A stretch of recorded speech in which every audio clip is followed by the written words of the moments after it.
What if the world around you, your job, your memories, even your sense of self, is nothing more than a projection? A carefully curated illusion built by your mind? It might sound like science fiction, but ancient philosophers and modern neuroscientists alike are beginning to converge on one unsettling idea.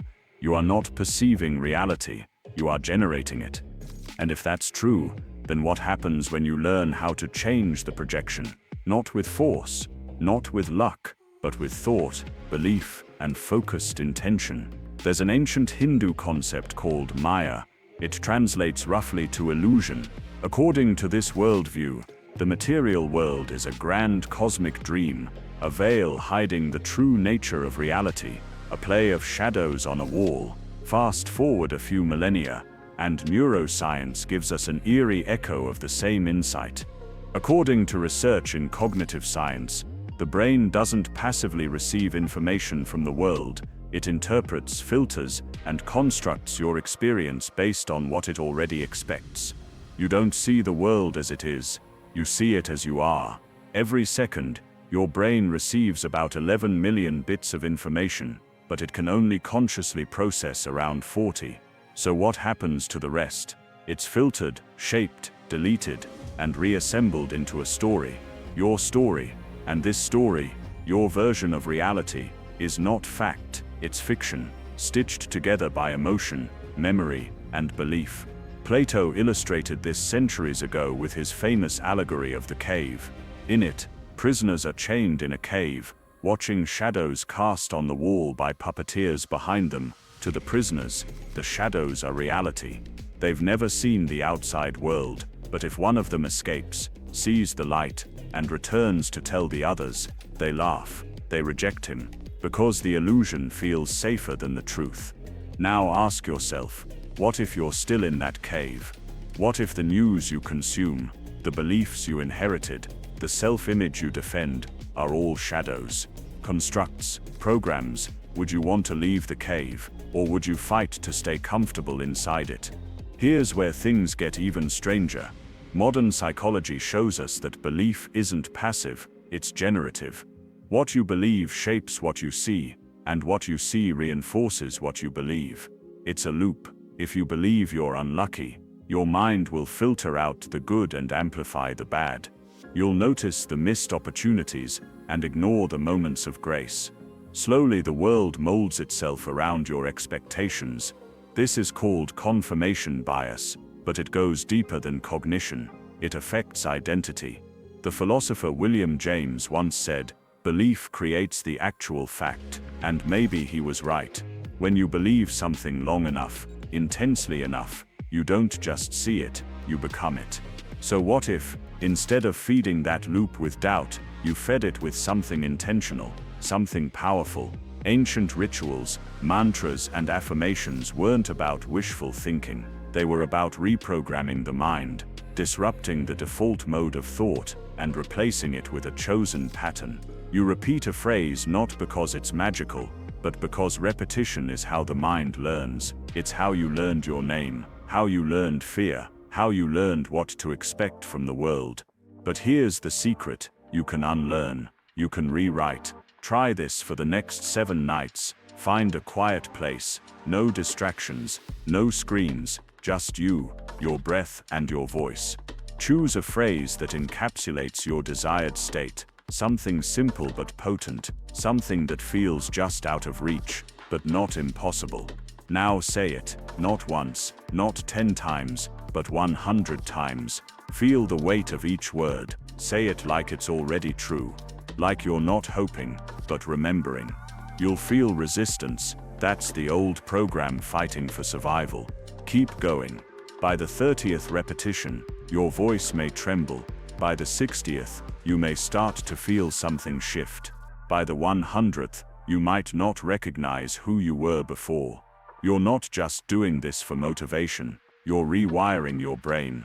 Neuroplasticity is the brain's ability to change itself.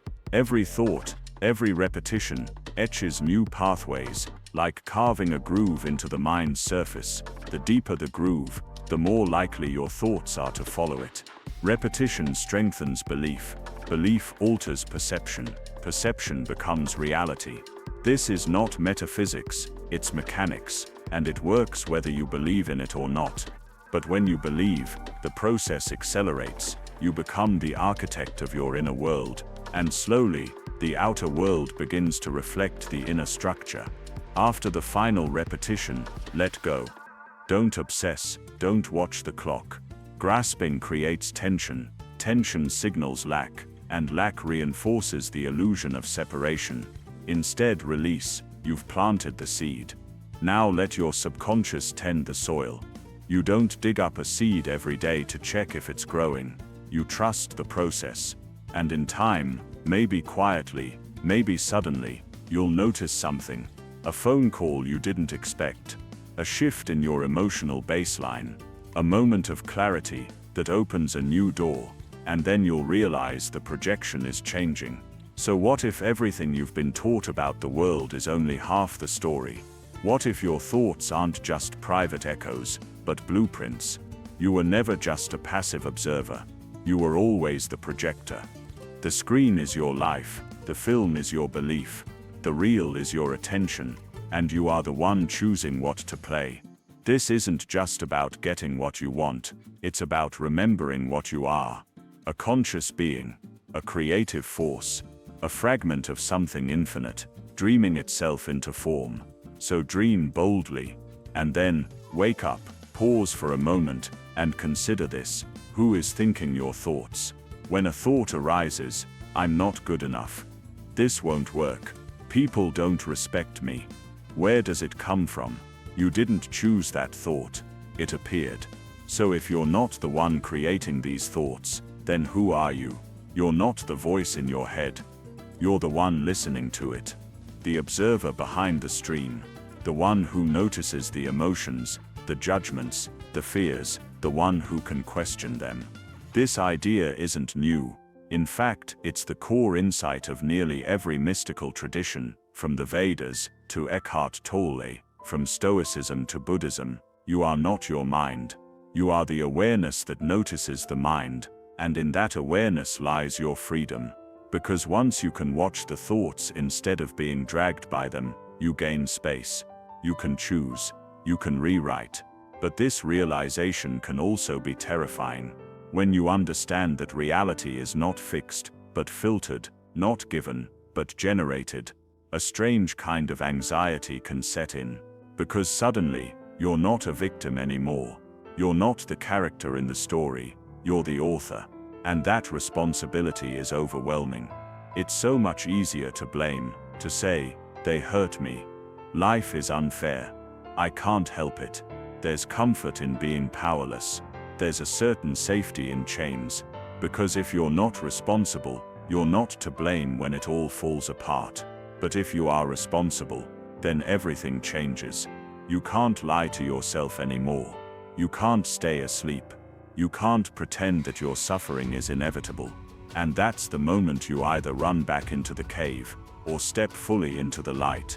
Most of what you feel today isn't even about today. It's a replay, a loop, an echo of some older wound, often from childhood, reverberating through the lens of adult life. The way your boss talks to you.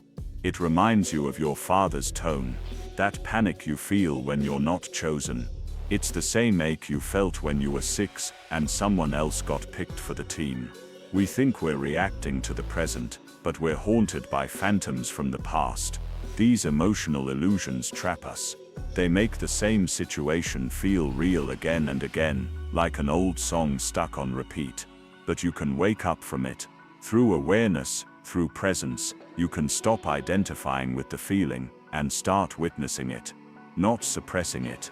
Not escaping it, just watching it, until the illusion dissolves, because no illusion survives scrutiny forever. In a world obsessed with movement, stillness is rebellion. Try sitting alone, in silence, with no distractions, no phone, no music, no stimulation, just you, and you. You'll notice the mind thrash. It will throw thoughts at you like a child throwing toys. Anything to escape the discomfort of stillness. But if you stay, you'll find a depth beneath the noise.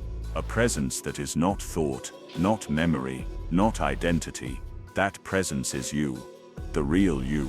Not the projected self, not the conditioned mind, but the untouched awareness beneath it all.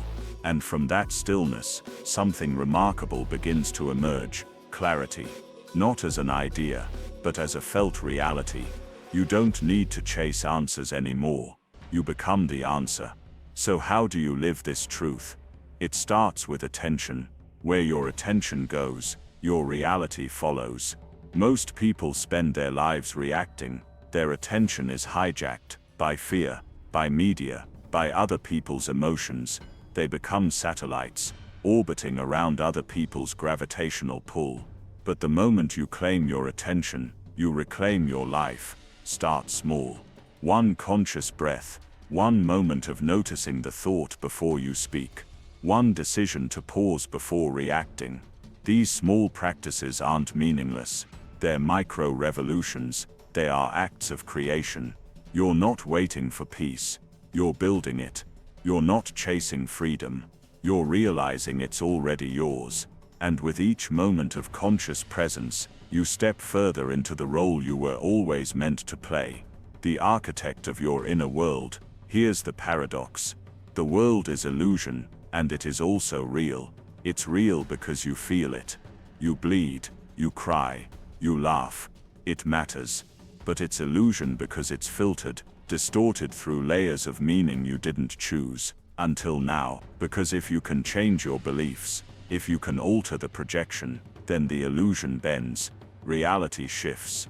Not all at once, but with persistence it reconfigures. You are not here to be a passive viewer of someone else's dream. You are the dreamer, the projector, the writer. And maybe the moment you realize that, is the moment you begin to truly wake up. So now the question is, what are you going to project next? What story will you tell? What belief will you repeat until it takes root? Because you're not just living in reality, you're shaping it. And that power has always been yours. Use it wisely. Use it with love. And above all, use it consciously. Let's be honest. We lie to ourselves all the time. We say we're fine when we're breaking inside. We act like we don't care when we desperately do. We tell ourselves, it's not the right time, when we're just afraid to act. These lies are subtle, polite, socially acceptable, but over time they bury you. You don't wake up one morning full of regret. You accumulate it, one small betrayal of your truth at a time, until one day, you can't find the thread back to who you were before all the pretending. But there's a way out, not through shame, not through guilt, through radical honesty. The kind that stings, that burns, that breaks the illusion you've built. Because honesty is not comfortable, it's surgical. It cuts through the noise, it exposes the fear, and it makes room for something real to grow. You don't need to fix everything today. But maybe, just maybe, you can stop pretending, even for a moment. That's where the healing starts. There's one truth that humbles even the most stubborn ego. You're going to die. And not in some abstract poetic sense. One day, this breath you're taking will be your last. And when it comes, what will matter? Not your titles, not your followers, not the arguments you won. What will matter is how deeply you lived, how honestly you loved, how courageously you showed up. Death is the final mirror. It strips away everything false, and it reveals without apology what was real. But it doesn't have to be morbid. In fact, it can be freeing. Because when you remember you're dying, you stop wasting time pretending you're not alive. You stop living like you have forever to be the person you were meant to be. You don't. And that's why now matters more than ever. There's a subtle trap in the modern spiritual journey. The illusion of becoming, always improving, always evolving, always optimizing. It sounds noble, but sometimes the obsession with self-improvement is just another form of self-rejection. A quiet way of saying, I'm not enough yet.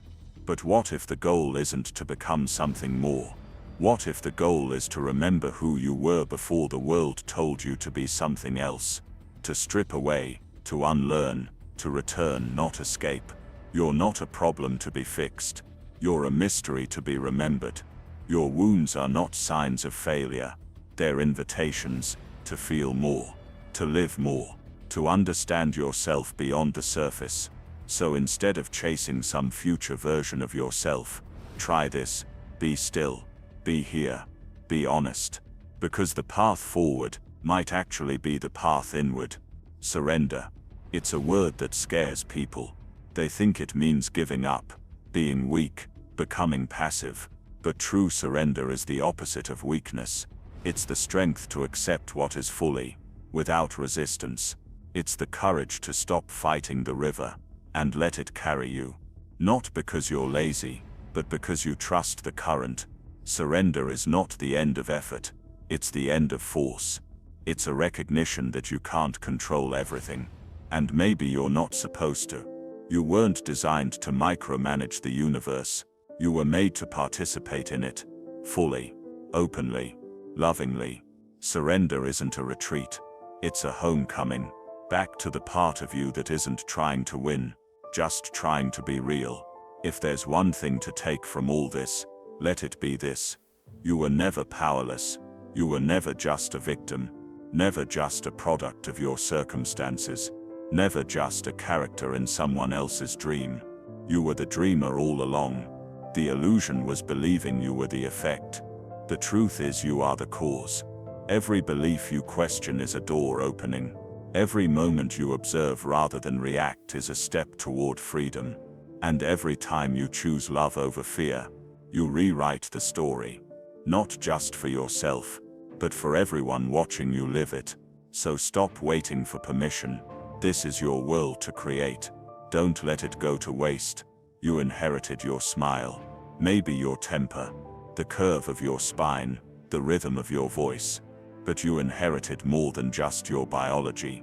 You inherited pain, fears your parents never spoke aloud, shame passed down like heirlooms, stories that shaped them, and now shape you. This is what Carl Jung meant when he spoke of the collective unconscious. We're haunted not only by our own wounds, but by the unhealed trauma of generations. You weren't born empty. You were born full of echoes, of whispers, of unfinished sentences. But here's the miracle: you don't have to pass it on. You can break the cycle. You can say, "This pain ends with me," not out of anger, not out of blame, but out of love. You can be the one who chooses healing, who gives their children laughter instead of silence, who plants new stories in the soil of old suffering. You may not have chosen your inheritance, but you can choose what you do with it. Who are you? No, really. Who are you? Most of us answer with roles. I'm a teacher. I'm a mother. I'm a writer, a son, a survivor. But peel away the labels, the job titles, the identities. What remains? The Buddhists say not much. They call it anatta. No self, not because you don't exist, but because the you think you are is always changing, always conditioned, always constructed. That voice in your head, it's not you. It's a remix of your culture, your past, your fears, your expectations. But beneath that, beneath the noise, is awareness itself. Not a person, not a thought, not a story, just presence, stillness, pure being. And once you touch that, just once, you realize, you've never been the mask. You've always been the space it danced within.